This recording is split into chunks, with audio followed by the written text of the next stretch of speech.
Hello and welcome to the Handicapable Black Woman Throne Room. My view of humanity is a whole new tea. Oh, okay. The thing is, with this video, I showed it in another episode, and I listened to the beginning of it, but it's so ironic or so coincidental and funny how I started talking about masculinity, femininity, like about a week or week and a half ago. And I've been thinking about it a lot, especially throughout my dating nightmare episodes, throughout tracking a lot of the messages that I get, especially from conservative men. But it's crazy also, and I have so much to catch up on, and I have so many, I don't know, even the thought of it, I have over 200 to 300, probably 400 pictures to put on Patreon. And I'm going to be having new pictures in my episodes soon.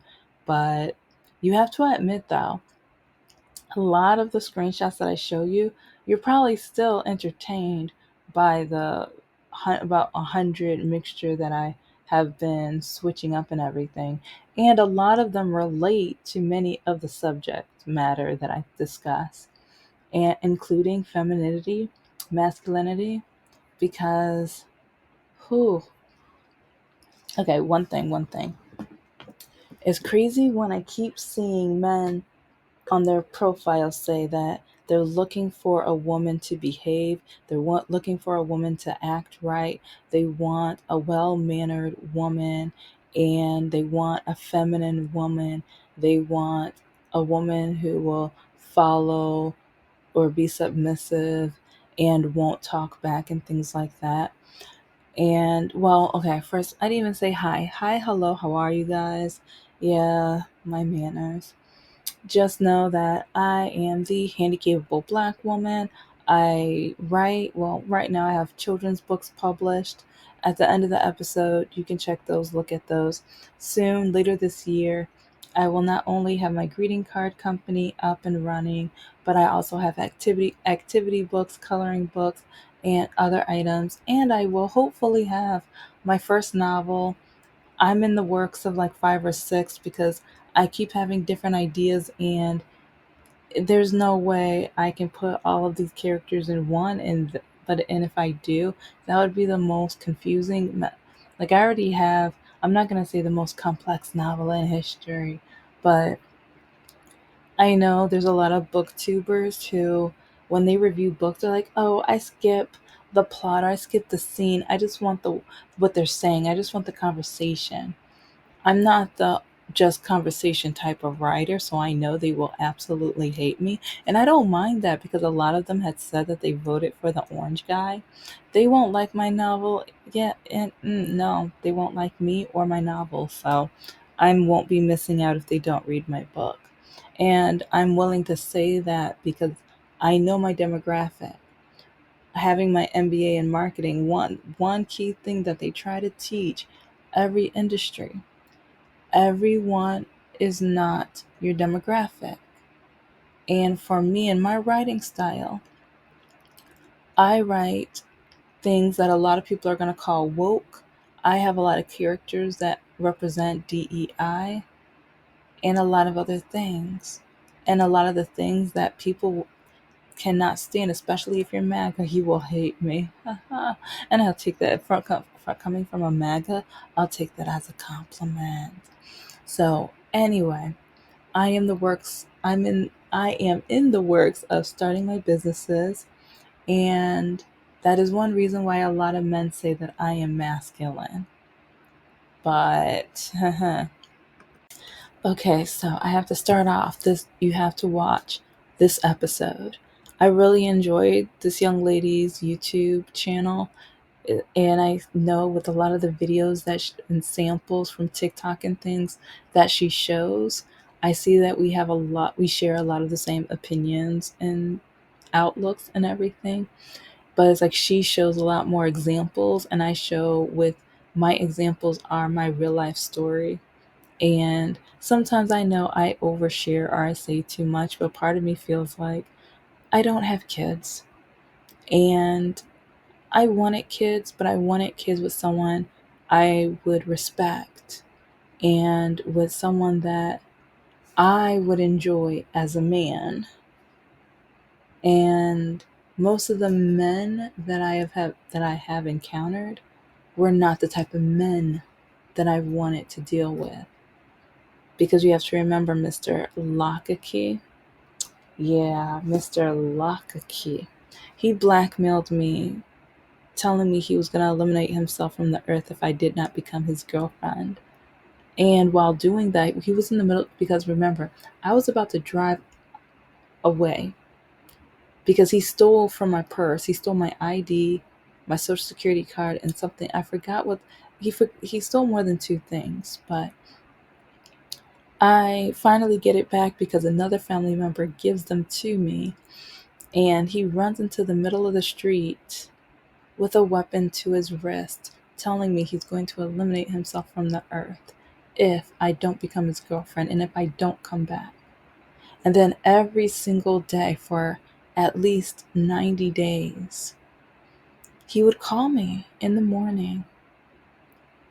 Hi, gorgeous. Hi, beautiful. And for my listeners, if you would remember I did an episode about catcalling nicknames and why I don't like it. One reason with Mr. Lockakey, like he would always, with the love bombing, hi, beautiful, hi, precious, hi, like, queen, hi, like, just shut up. He didn't mean it. He wanted money, he wanted my body, he wanted to use me or take advantage of me. Is that, like, and part of me just feel like, what is masculine energy? Because I just want someone who I I smile with, I'm happy with. We can both share emotions, authentic emotions. And one thing that I can't stand a really masculine man. And it's like in this video, it was crazy because one of the guys was like, women can date feminine men. Yeah, because they can share their feelings. They're not always tough and masculine and, oh, I can't cry, I can't be sad, I can't do, because that's not a man. Oh, shut up. Shut up. Okay. You only live once, and if you're not capable or able to show emotion, you're wasting my time. If you're not able, how am I going to be comfortable sharing my feelings, my emotions? Because Mr. No Heart, who, there are so many reasons why I broke up with that man, but I remember the day where my mom passed away, I think 1 or 2 weeks. It might have been about a month prior to this week. And I was talking to his oldest daughter, and she was asking me about one of the poems that I published, and we were discussing it. And I got emotional because it was a poem that had significance because it some of the emotions came from my relationship from my mother. And I got teary-eyed and I started crying. Did he console me? Did he help me? Did he, like, no, he sat there. He was playing his video games. He turned around, just looked, just stared at me, and then went back to continue his video games. Yeah. And this is the same guy because, okay, you want to know masculine energy? You want to know masculine energy.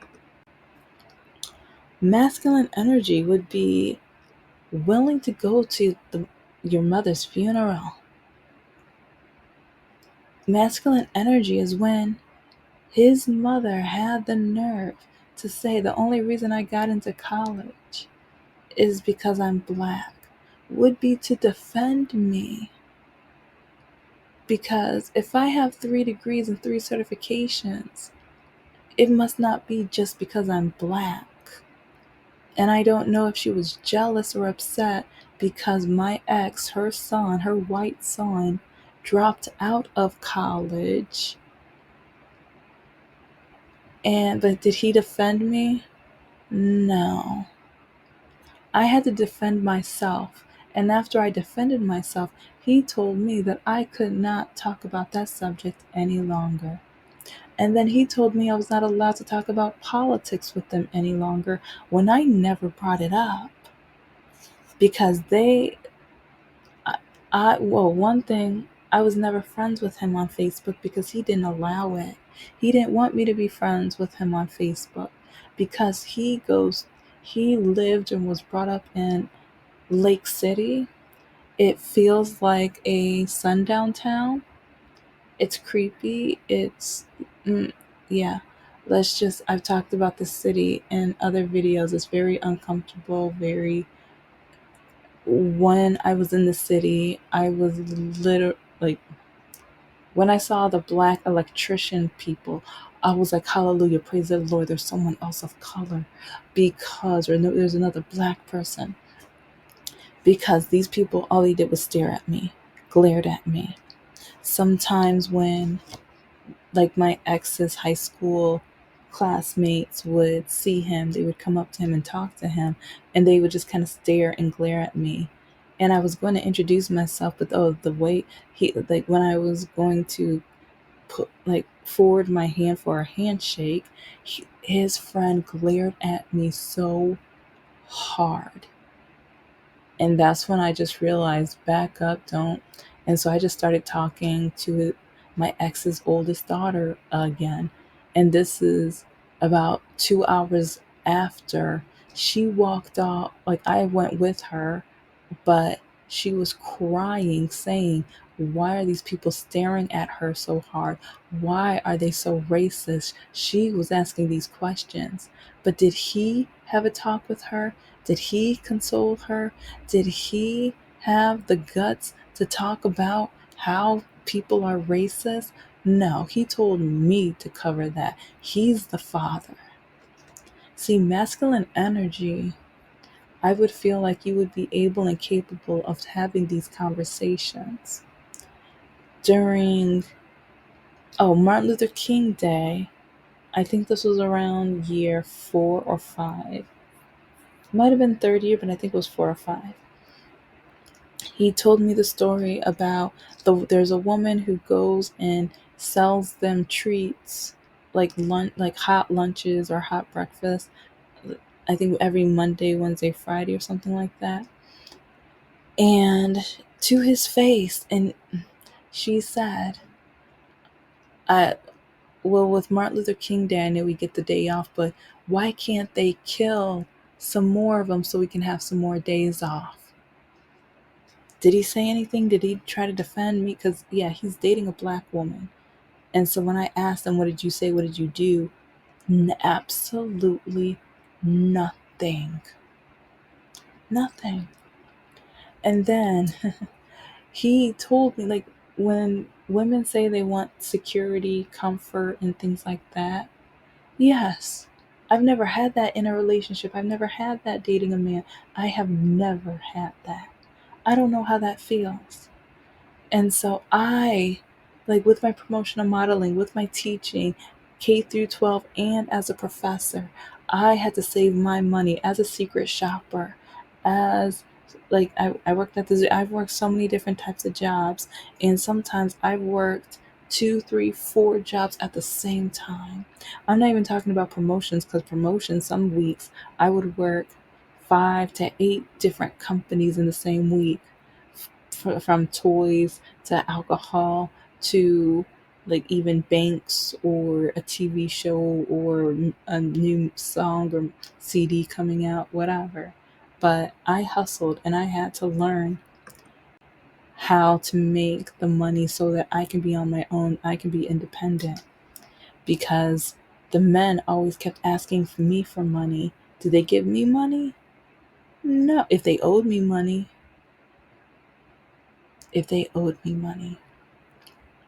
Mr. No Heart and Mr. Lockakey still owe me money. And it's crazy because back to Mr. Lockakey, yeah, I broke up with him. And he wasn't having that. He couldn't stand that. But he decided to look up his middle school sweetheart because, yeah, he dropped out of high school and everything like that. So then they lost touch or something, blah, blah, blah. But I broke up with him, but then he was looking up. I had to block him on 2 or 3 different social medias because he kept looking me up, hunting me down, writing me, telling me I better get back with him.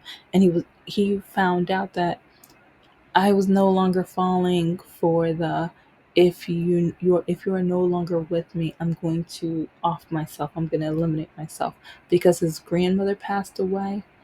And I was like, your grandfather will be on his own, and I know you would never do that. So you now no longer have that power over me.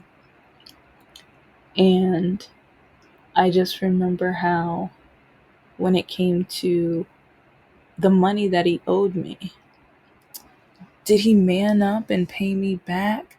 And did he learn from his mistakes and things like that? No. He found his middle school sweetheart and lied to her. I repeat, he lied to her because he acted like I just kept calling him. And he skips the part where he kept calling. Sometimes I'm like, did he delete all the times he kept calling me, to the point where it's like with my work phone, I needed to call lawyers and things like that with the position I was having because I had to set up meetings and things. But my phone would go off over and over and over again. I could even like sometimes I would need to like take my phone off of mute because yeah, I put my phone on mute because of him. But then when I would try to take it off mute, it would just start ringing. And my one of my friends who was my boss, he'd be like, "Is he calling again?" I'm like, "Yes, all day."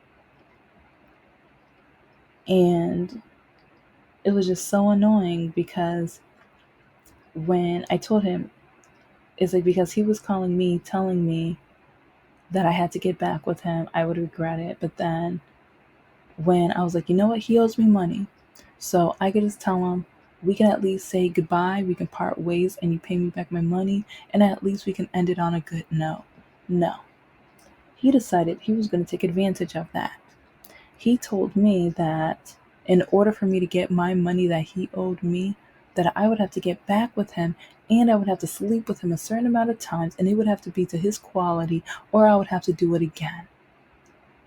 And if I did not make up my mind within 2 weeks, he was going to double the requirements of how long I had to be with him and also sleep with him. But yeah, is that a real man?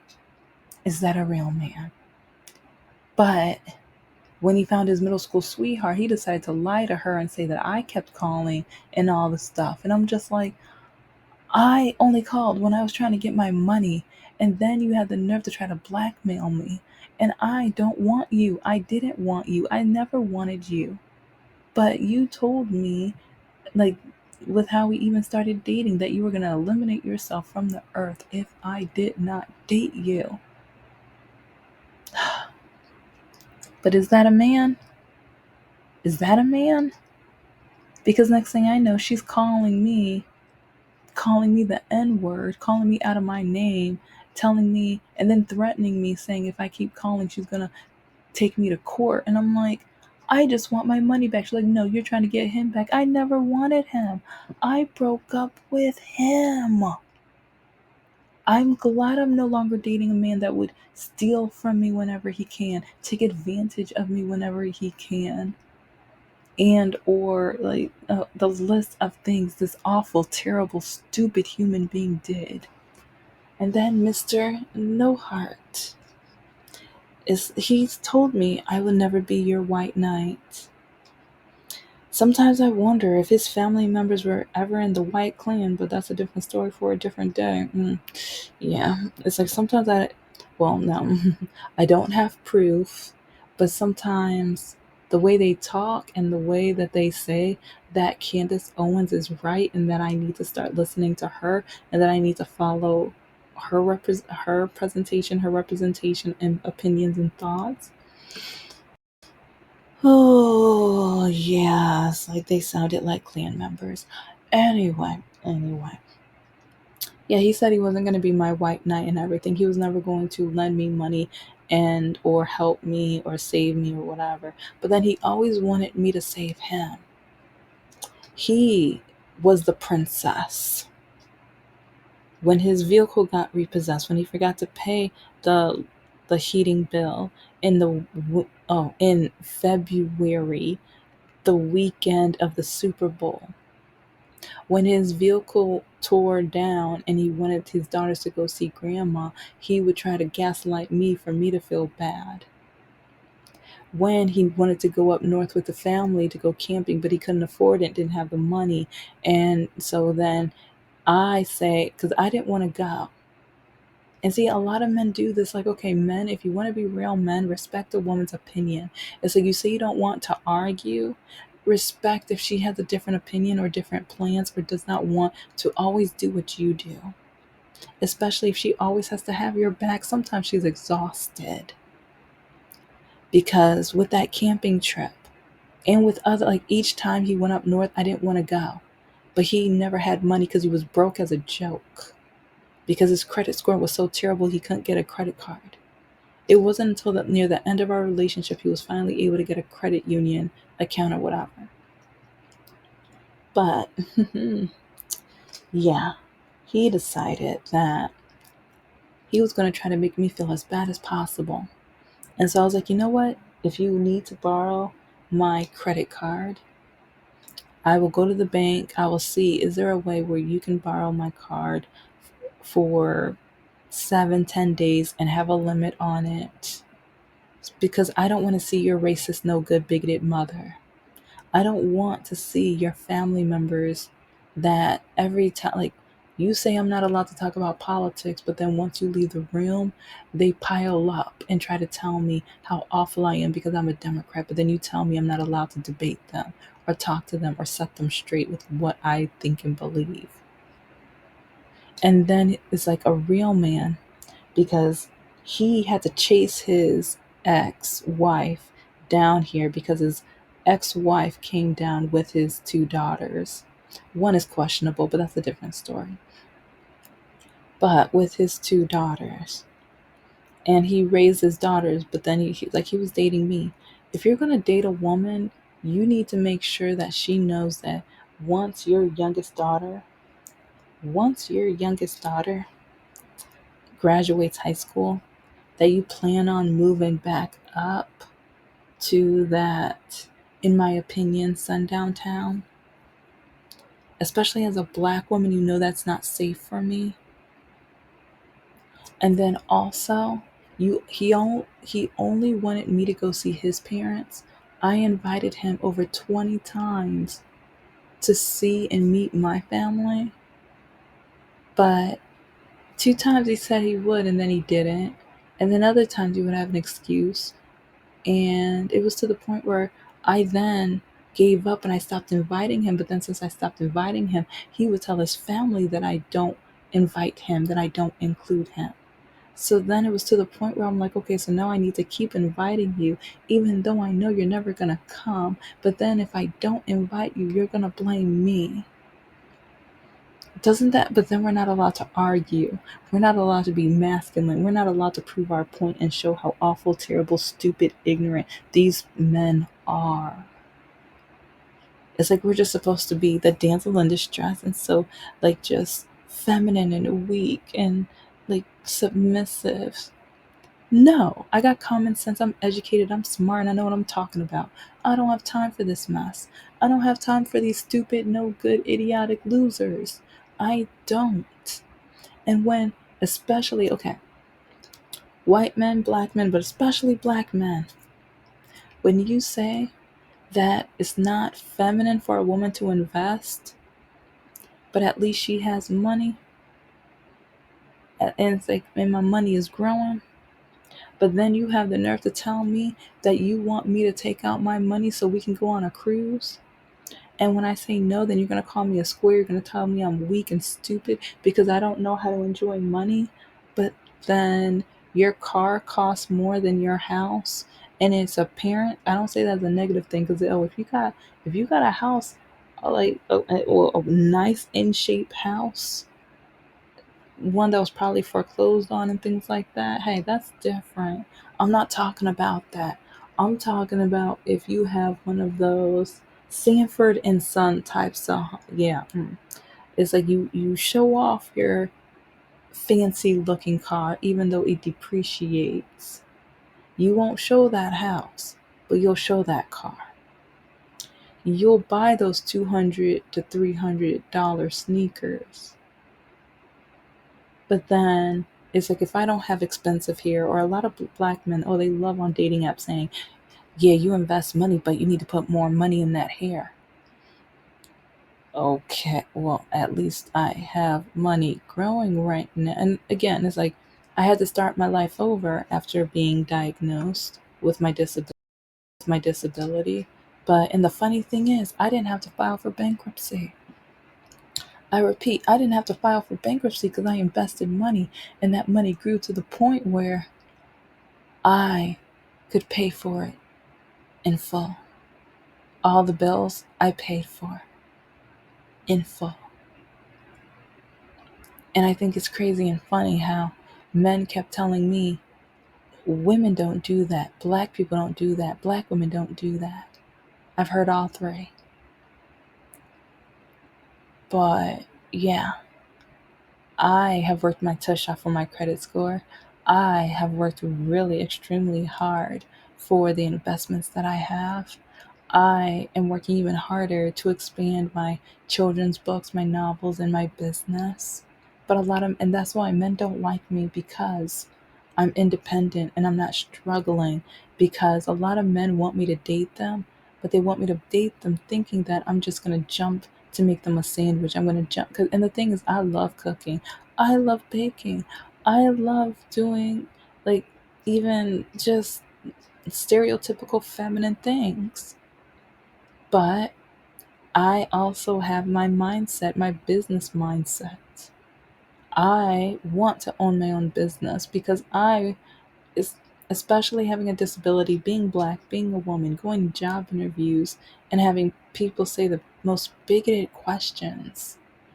I like when I get to control my hours, and once my business comes together, once the money comes in, it's like, if I want a vacation, I don't have to ask anybody. And see, a lot of men, they say that I don't want a businesswoman. I don't want this. Okay, well, if you're not able to support, and when I say support, I mean emotionally support a woman who's trying to have her own, if you keep wanting to only take and not invest in a relationship to grow, but then you keep nagging, yep, I don't have time for men like that. I don't have time for men like that. But a lot of men keep trying to blame women. And I remember when I broke up with Mr. No Heart, because he kept saying, you can't say I don't love you. Oh, yeah, I will have a whole, oh, it's going to be a long series. I know that man never loved me. He never loved me, and I know it for as a fact. As a fact, all he does is lie. But it's crazy how a lot of men act like they want to be alpha, they want to be red pill, but they can't handle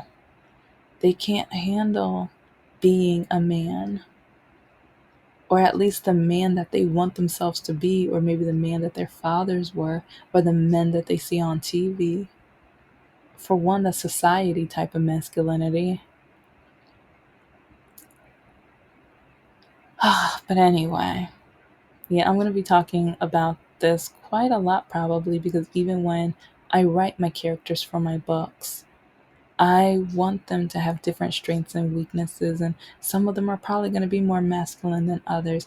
And, well, with my ex, when I asked him, why do you love me? And he was like, you're so bubbly. And that's the thing. I am very feminine and bubbly and things, but a lot of men chipped away at me trusting them, at me being able to be bubbly. And for some of the men, they don't like that, and I don't care. Thank you so much for listening to the Handicapable Black Woman Throne Room. I am a woman, I am of color, and I am handicapable. But most importantly, I am human and you're human too.